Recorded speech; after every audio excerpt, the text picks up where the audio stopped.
அருட்பெரும் ஜோதி அருட்பெரும் ஜோதி தனிப்பெரும் கருணை அருட்பெரும் ஜோதி சத்திய ஞான தீப வழிபாட்டு முறையை உணர்த்தியது.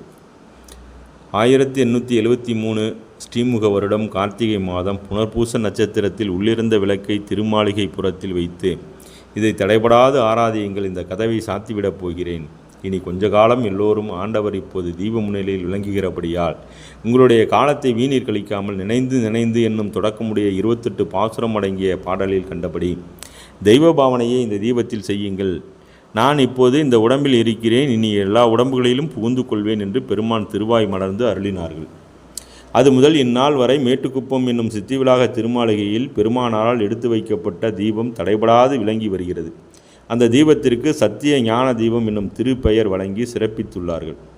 உண்மையில் விளங்கும் சத்திய ஞான தீபத்தினை எடுத்து காட்டுவதற்கும் விளங்க வைப்பதற்கும் எடுத்து வைக்கப்பட்ட திருக்குறிப்பு தெய்வ அடையாளம் சித்திவிலாக தீபமாகும். இந்த தீபத்தின் திருக்குறிப்பினை முதலில் ஒவ்வொரு சன்மார்க்க அன்பரும் அறிந்து நடந்தால் அன்றி சன்மார்க்க சாதகம் என்பது வராது. தீபத்தின் மூலம் அறிய வேண்டிய திருக்குறிப்பு என்னவெனில், அருட்பெரும் ஜோதி ஆண்டவரே தீபத்தின் மூலம், அதாவது தீப முன்னிலையில் தெய்வ பாவனை செய்வது. 2. தீப வழிபாட்டு நெறியை தவிர பிற நெறி பின்பற்றாது நிற்றல். 3. ஜீவகாரண்யமே கடவுள் வழிபாடு என்னும் திருவாக்குக்கு ஒப்ப ஜீவகாரண்யம் விளங்க வேண்டும் எனும் கருத்தின்படி தீப வழிபாடு செய்தல். 4. கண்களை திறந்து தெய்வ வழிபாடு, அதாவது தீப வழிபாடு செய்வதும் கண்ணோடு கருத்தும் இணைந்து தீபத்தின் மூலம் தெய்வ உறவு கொள்ளுவதும் இதன் முக்கிய அம்சமாகும். 5. ஞானசரியில் உள்ள 28 பாசுரங்களில் சொல்லப்பட்டுள்ள கோட்பாடுகளாகிய கருத்தினை லட்சியமாக கொண்டு அவற்றின் உண்மை அனுபவ விளக்கம் திருவருள் உணர்த்தவும் வழங்கவும் வேண்டி தெய்வ வழிபாடு செய்தல். இந்த திருக்குறிப்புகளின் அடிப்படையில் ஒவ்வொரு சன்மார்க்க அன்பரும் தீப முன்னிலையில் தெய்வ வழிபாடு செய்து வருவது அவசியமாகும். எல்லா அண்ட சராசரங்களையும், எல்லா சக்திகளையும், எல்லா சத்தர்களையும், எல்லா பத தலைவர்களையும் மற்றும் எல்லாவற்றையும் தனது தனி திருவருட் செங்கோல் கொண்டு அருளரசாட்சி நடத்துகின்ற எல்லாமல்ல எல்லாமுடைய எல்லாமும் ஆகிய தனித்தலைமை பெரும்பதியாகிய அருட்பெரும் ஜோதி ஆண்டவரை நேராக உணர்த்துவதற்கும், அருட்பெரும் ஜோதி ஆண்டவரின் திருவுருவை பிரதிபலிக்கும் அருட்ஜோதி இறையை தெரிந்து கொள்வதற்கும், அண்ட பெருவெளியில் இயற்கையிலே உள்ளதும் விளங்குவதுமான சிவத்தின் பொருளாகிய கருணையை நேரிட்டு கண்களால் காணும் காட்சி பெறுவதற்கு உரிய ஒரே சாதனம்தான் சித்திவிலாக திருமாளிகையில் உள்ள சத்திய ஞான தீபமாகும். இதுகாரும் அன்பர்கள் தீப முன்னிலையில் கண்களை திறந்தும் கண்களை மூடியும் தியானம், யோகம் முதலிய சாதன அடிப்படையில் தெய்வ வழிபாடு செய்து வருகிறார்கள். இந்நிலை புருவ மத்தியில் ஒளி காணும் நோக்கிலும் உள்ளொளி என்பதற்கு புருவ நடு காணும் சிற்றொளி அனுபவம் என்றும் அதனையே சுத்த சன்மார்க்க அனுபவமாக நினைத்து பழகி வருகிறார்கள். இந்நிலை முற்றிலும் மாற வேண்டும் என்பதற்காகவே இவ்வியல் எழுதப்பட்டது. அவ்வாறு செய்வதும் சுத்த சன்மார்க்க ஒழுக்கத்திற்கும் வழிபாட்டிற்கும் முரணானது என்பதை அன்பர்கள் உணர வேண்டும்.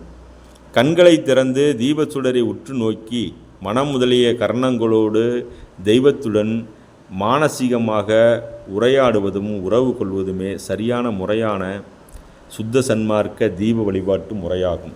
தெய்வ பக்தியோடும் மனசுத்தியோடும் மானசீக உறவு முறையே தெய்வ பாவனை செய்வது ஆகும். எங்கும் நீக்கமர நிறைந்து விளங்கும் அருட்ஜோதி இறைவன் ஒளி வண்ணமாக புறத்தில் நம்முன் சாதனமாக தீப முன்னிலையில் விளங்குகிறபடியால் அவ்வண்ணமாக நமக்கு உள்ளும் விளங்குகிறார் என்னும் உணர்வோடு தீபத்தை பார்ப்பதும் அவ்வண்ணமாக உணர்வதும் தெய்வ பாவனை செய்வதும் ஆகும். நம்முடைய ஆன்ம அறிவை தெரிய ஒட்டாமல் மறைத்து நிற்பது பச்சைத்திரை.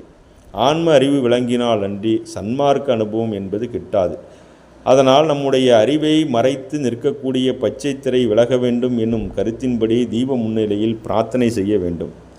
ஆன்ம அறிவு விளங்குவது ஆன்ம விளக்கம் பெறுவதும் ஆன்ம சிருஷ்டி என்பதும் ஒன்றே. ஆதலால் அவ்வாறு ஆன்ம அறிவு விளங்கியவர்களே ஜீவகாரணிய ஒழுக்கம் உடையவர்களாக கருதப்படுவார்கள். ஆகவே ஜீவகாரணியம் விளங்குவதற்கு முன்னிலையில் எடுத்துக்காட்டாக வைக்கப்பட்ட இந்த ஜீவ தீபத்தின் மூலம் எல்லா உயிர்களுக்கும் முன்னிலையாக காட்சி பொருளாக விளங்கி கொண்டிருக்கிற அண்டத்தில் உள்ள அண்ட ஜீவ தீபத்தை காண்பதற்கு அறிவதற்கும் இதுவே சாதனமாகும். ஜீவகாருண்யம் என்னும் சிறிய தயவை கொண்டு அருளாகிய பெரிய தயவை பெற வேண்டும் என்பது சுத்த சன்மார்க்கத்தின் கோட்பாடு. ஜீவகாருண்யமே அருளின் ஏகதேசம் என்று பெருமான் குறிப்பிட்டுள்ளார்கள். எனவே ஏகதேசத்தை கொண்டு அருட்பூரணத்தை பெறுவது சன்மார்க்க முறையாகும். ஜீவகாருண்யமாகிய ஏகதேச அருளை நமக்கெல்லாம் காட்சி கொடுக்கும் பொருளாக விளங்குவதே சித்திவிலாக தீபமாதலால் அத்தீபத்தினிடத்தில் மேற்சொன்ன முறைப்படி தெய்வ பாவனை செய்வதும் தெய்வ உறவு கொள்வதும் சன்மார்க்க முறையாகுமே தவிர மற்றதெல்லாம் முறையாகாது. தெய்வத்தினிடத்தில் அன்பு செலுத்த வேண்டும். அப்போதுதான் தெய்வத்தின் திருவுருள் நமக்கு விரைவாக கிட்டும். அந்த அன்பு என்பதுதான் தெய்வத்தின் மீது வைக்கும் பிரியம். தெய்வத்தை அனுபவித்தால் அல்லது தெய்வத்தினிடத்தில் பிரியம் வராது. இது வள்ளல் பெருமானின் வாக்கு. எனவே தெய்வத்தை அனுபவிப்பது என்பது தீப முன்னிலையில் தெய்வ பாவனை செய்வதும் தான். அதாவது கண்களை திறந்து தீபத்தை பார்த்து கரணபூர்வமாக அதனிடத்தில் தன்னை ஒப்படைத்து மானசீகமாக விரும்பி உறவாடுவதே தெய்வ பாவனை செய்வது ஆகும். இவ்வாறு செய்வதின் மூலம் தெய்வத்தை அனுபவிக்கின்ற நிலை நமக்கு படிப்படியாக கிட்டும். சன்மார்க்க அன்பர்கள் இல்லங்களிலும் சங்கங்களிலும் ஏற்றி வைக்கப்பட்ட துலங்கி வருகின்ற நித்திய தீபத்திலும் அன்பர்கள் இந்த தெய்வ பாவனையை செய்து உறவு கொள்ளலாம். ஏனெனில் கட்டளையிடப்பட்ட எடுத்துக்காட்டு சத்திய ஞான தீபத்தின் அடையாள பிரதி தீபங்களே ஒவ்வொருவர் இல்லத்திலும் உள்ள நித்திய தீபமாகும். சுத்த சன்மார்க்கத்தின் முக்கிய லட்சியம் உண்மை விளக்கம் செய்வித்தல், தெய்வத்தை தெரிந்து கொள்ளுதல், ஆன்மநேய ஒருமைப்பாட்டு உரிமை, எவ்விஷயங்களையும் ஓதாது உணர்ந்தல் முதலியவனாகும். இதில் தீபத்தில் தெய்வ பாவனை செய்வதன் மூலம் தெய்வத்தை தெரிந்து கொள்ளுதலும் சில உண்மைகளை தெரிந்து கொள்வதும் கூடும். சுத்த சன்மார்க்க ஒளி நெறியாகிய இந்த தீப வழிபாட்டு முறையின் மூலம் தெய்வத்தை தெரிந்து ஒளிவண்ணமாக விளங்கக்கூடிய அதன் திருவுரு சமூகத்தில் தெய்வ பாவனை செய்வதன் மூலம் சன்மார்க்க சாதகன் தன்னை வேதியியல் நிலைக்கு உட்படுத்தி கொள்கிறான் என்பது உண்மை. தத்துவங்களில் உள்ள துரிசுகள் நீங்கி தூய்மை பெறுவதும் அந்த தத்துவங்களை அடக்கி தன்வசம் ஆவதும் வேதியியல் மற்றும் நிகழ்வதால் மட்டுமே சாத்தியமாகுமே தவிர ஒளிநெறி செல்லாது, அதாவது தீபத்தில் தெய்வ பாவனை செய்து உறவு கொள்ளாது அயல் நெறியில் செல்லுகின்றவர்களுக்கு சாத்தியமாகாது. சுத்த சன்மார்க்கம் என்பது திருவருட் துணையின்றி நடக்கக்கூடியது அன்று. எனவே திருவருட் துணை பெற்றால் அன்றி சுத்த சன்மார்க்கம் சாத்தியமில்லை. அதுவும் திருவுருளை உணர்ந்தாலன்றி சாத்தியமில்லை. அதுவும் ஜீவகாருண்யத்தை உணர்ந்தாலன்றி சாத்தியமில்லை. அதுவும் தீபத்தை உணர்ந்தாலன்றி சாத்தியமில்லை. எனவே தீபத்தின் முன் செய்யப்படும் தெய்வ பாவனை தான் தெய்வத்தை இன்னதென்று அறிவித்து தெய்வத்தினிடத்தில் பிரியம் வருவித்து தெய்வத்தை அனுபவிக்கும் நிலை ஏற்றி ஒருமை உண்டாக்கி ஏறா நிலைமிசை ஏற்றும் என்பதை சத்தியமாக உணர்தல் வேண்டும். மற்ற யோக சாதனங்கள் முதலியவற்றால் ஆகா என்பது தெளிவு பெற வேண்டும். ஞானசிரியை 28 பாசுரங்களை கண்டுள்ளபடி தெய்வ பாவனை செய்ய வேண்டும் என்பது பெருமானின் திருவாக்கு. ஞானசரியில் கண்டுள்ளபடி என்றதனால் ஞானசரி பாடலில் கண்டுள்ள கருத்தின்படி செய்வது என்பது பொருள்படும். 1. ஆண்டவர் ஒருவரே நமக்கு உற்ற துணையாக விளங்குகின்றார். மற்றவைகளெல்லாம் உற்ற துணை அல்ல எனும் கருத்து நம்மில் விளங்க வேண்டும். நாம் இதுவரையில் கண்டதும் கேட்டதும் கற்றதும் உண்டதும் உணர்ந்ததும் உறவு கொண்டதும் அனைத்தும் உண்மை அல்ல என்றும் நமக்கு உண்மையை உணர்த்த வேண்டும் என்று அருட்பெரும் ஜோதி ஆண்டவரிடத்தில் சத்திய உணர்ச்சி பூண்டு கேட்பது. 3. மரணம், இறப்பு, சாதல், துஞ்சுதல் இவற்றின் பயம், அதாவது மரணம் பற்றிய கரணங்களின் நடுக்கம், அறிவின் கண் நடுக்கம், கரணங்களின் கலக்கம் முதலியவற்றை தவிர்த்து பயத்தை போக்கி திடத்தை பெற்ற ஆண்டவரிடத்தில் கேட்பது. மரணத்தை பற்றிய விளக்கங்களின் மூலம் தெளிவு பெறுவது. 4. சமய நெறி, மத நெறி, பல்வேறு மார்க்க நெறி அனைத்தும் நித்திய பேரின்ப பெருவாழ்வுக்கு வழிவகுக்காது. எனவே பொறித்த மத சமயமெல்லாம் பொய்யே என்பதை உணர்ந்து அந்நெறி புகாது நிற்றல் வேண்டும். 5. அருட்பெரும் ஜோதி ஆண்டவர் வருவார், நமக்கு உண்மை தெரிவிப்பார் என்று உணர்விலும் வானுரைத்த மணிமன்றில் நடம்புரி எம்பெருமான் வரவு எதிர்கொண்டு அவன் அருளால் வரங்களெல்லாம் பெறலாம் எனும் உணர்விலும் தெய்வத்தை தொழுது பாவனை செய்தல். 6. சன்மார்க்க சங்கத்தார் அல்லாதரால் மரணத்தை தடுக்கவல்லார் எவ்வுலகில் எவரும் இல்லை, இது சத்தியம். இம்மொழியை கருத்தில் கொண்டு சன்மார்க்க பெருநெறியை பற்றி நின்று வேறு நெறிகளை பற்றாது நிற்க வேண்டி இறை சமூகத்தில் தெய்வ பாவனை செய்தல்.